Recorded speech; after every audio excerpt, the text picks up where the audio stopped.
Hello everyone, welcome back to my channel. Today I have decided to form the video very interesting and distinct as well. So I come up with the topic difference between. As you can see, I have written 5 words in English and their meaning as well.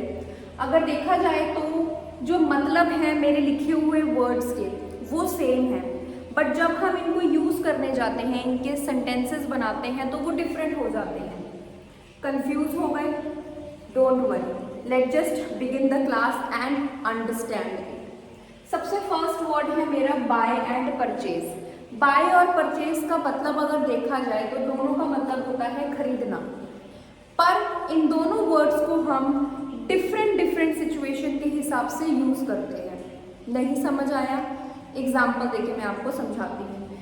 Suppose zone सी चीज आप लोग often खरीदते रहते हैं, like हमारे clothes हो गए, shoes हो गए, एसेसरीज हो गई, एनी काइंड ऑफ ग्रॉसरीज हो गई, कोई भी खाने पीने का सामान हो गया, हम इनको खरीदते रहते हैं. महीने में 1 बार 2 बार, हफ्ते में 3 बार. And they all are like in budget, हमारी बजट में होते हैं, तो वहाँ पे हम यूज़ करते हैं बाय वर्ड.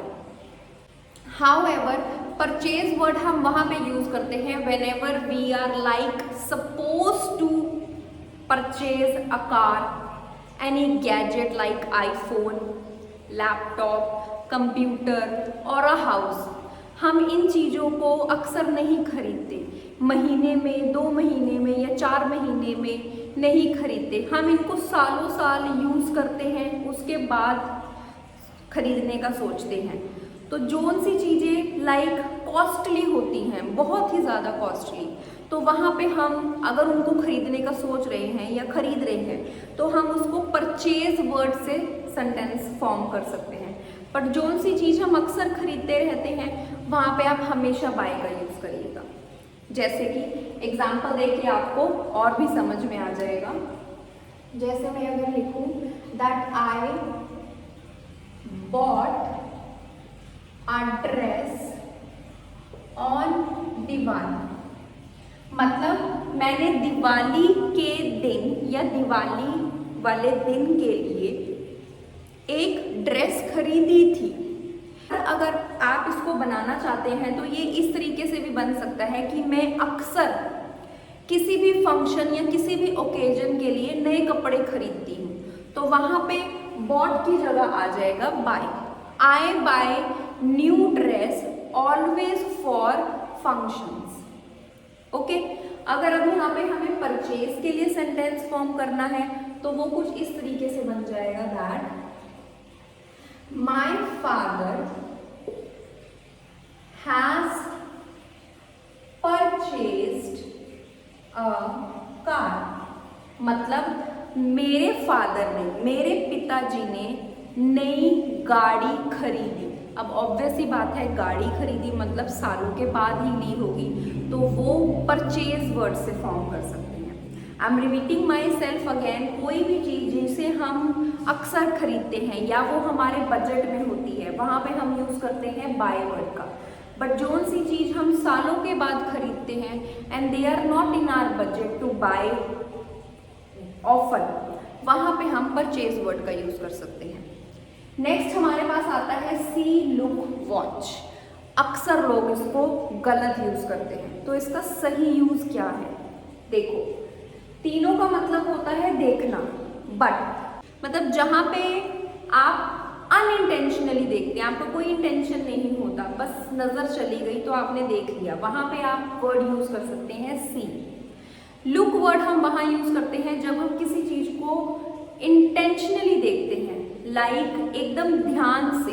जैसे इस वक्त आप लोग मुझे देख रहे हो, एकदम इंटेंशनली होके देख रहे हो ताकि मैं जो पढ़ा रही हूँ आपको समझ आ जाए, तो वहाँ पे आप बोल सकते हो लुक.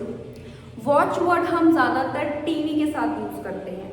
कभी भी हम नहीं बोलते आई सी, आई सीइंग, आई लुक या आई लुकिंग, हमेशा बोलते आई एम वॉचिंग टीवी. क्यों? बिकॉज जो वॉच वर्ड है वो हम यूज़ करते हैं मोशंस वाली चीज़ों के साथ. अब टीवी जब हम देखते हैं उसके अंदर जो भी हम देख रहे हैं वो सारे करेक्टर्स मोशन में होते हैं, मूवमेंट में होते हैं, तो वहाँ पे हम यूज़ कर सकते हैं watch. Let just give me you example as well so that the things will get more clear. See में हमने जैसे I was on the terrace yesterday और मुझे एक रॉकेट दिखा, तो उसी पे मैं बना सकती हूँ that I saw a rocket yesterday। मतलब मैं टेरेस पे थी, मैं आसमान में देख रही थी, तो देखते देखते मुझे एक रॉकेट दिख गया, तो वहां पे आई सॉ। नेक्स्ट है लुक। अक्सर ये जो है टीचर जो है अपने स्टूडेंट्स को बोलती है क्लास में लुक एट मी। क्यों? कभी भी टीचर नहीं कहेगी सी एट मी या वॉच एट मी, हमेशा टीचर बोलती है अपने स्टूडेंट्स को लुक एट मी। क्यों? ताकि टीचर जो अपने बच्चों को समझाना चाहती है, बच्चे पूरी अटेंशन के साथ, कॉन्सेंट्रेट के साथ अपने टीचर को सुने और समझे, इसलिए वहाँ पे टीचर हमेशा यूज़ करेगी लुक एट मी, और करती भी है। तो यही सेंटेंस मैं आपको भी बनाती हूँ, look at me, listen to me and understand everything. तो हम यहाँ पे लिख सकते हैं लुक एट मी, मेरी तरफ देखो। नेक्स्ट है हमारे पास वॉच। बहुत ही कॉमन एग्जाम्पल है, उसी को लेके बता देते हैं। I am watching television. अब टेलीविजन में आप क्रिकेट देखें, गाने सुने, वटेवर, राइट। नेक्स्ट आता है हमारे पास हियर, लिसन। हियर और लिसन दोनों का मतलब होता है सुनना, बट हियर, सपोज मैं आपको पढ़ा रही हूँ, पढ़ाते पढ़ाते बहुत सी आवाज़ें होती हैं जो हमारे कानों तक पहुँचती हैं। जो भी हमारे कानों की रेंज है, उस रेंज तक हमें जो भी सुनाई देगा उसे हम कहेंगे हियर। बट लिसन हम वहाँ पे यूज़ करते हैं जिस चीज़ को मैं एकदम केयरफुली सुन रही हूँ। जैसे इस टाइम पे you are not hearing me, you all are listening to me. क्यों? क्योंकि आप लोग मुझे ध्यान से सुन रहे हो। आपको पढ़ाते पढ़ाते अगर मेरे कानों तक किसी भी तरह की कोई भी आवाज़ पहुंच रही है, बट मेरा इंटेंशन नहीं है उनको सुनने का, ना ही मैं उन्हें सुन रही हूँ, बस वो मुझे सुनाई दे रही हैं, तो वहाँ पे मैं यूज़ कर सकती हूँ हियर। बट अगर मैं किसी चीज़ को केयरफुली विद अटेंशन सुनूंगी, तो वहाँ पे मैं वर्ड यूज़ करूँगी लिसन। This is the reason why we say I am listening to music, not I am hearing to music, right? So let's just form the example. I hear lot of noise in the morning every day. Means मैं रोज सुबह बहुत सारी noise सुनती हूँ। अब मेरा मन नहीं होता, बस कान है, सुनाई दे जाते हैं। ओके, लिसन पे अगर बनाना चाहते हैं तो इसमें आई बहुत हो गया, हम किसी गर्ल को लगा देते हैं। She is listening to music, वो या वह गाने सुन रही है। नेक्स्ट है मेरे पास एगो एंड बिफोर। ध्यान रखना, दोनों का मतलब होता तो वैसे पहले ही है, बट अब वो हम यूज करते हैं टाइम के साथ। इसमें हमेशा आपको आपका समय दिया हुआ होगा, बट बिफोर कभी भी आपको समय के साथ नहीं मिलेगा। जैसे कि I learn English 9 years ago। मैंने इंग्लिश सीखी थी 9 साल पहले। तो यहाँ पे मैंने अपना टाइम मेंशन कर दिया।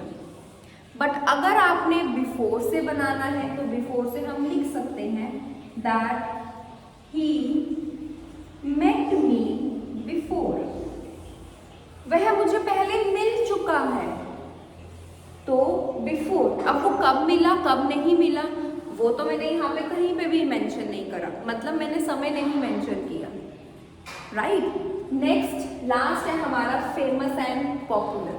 बहुत सारे लोग इस दो वर्ड्स में भी बहुत कंफ्यूज है, मतलब दोनों का सेम होता है, बट डिफरेंस ये है, फेमस का मतलब होता है the person who is like known by everyone, जिसे हर कोई जानते हैं।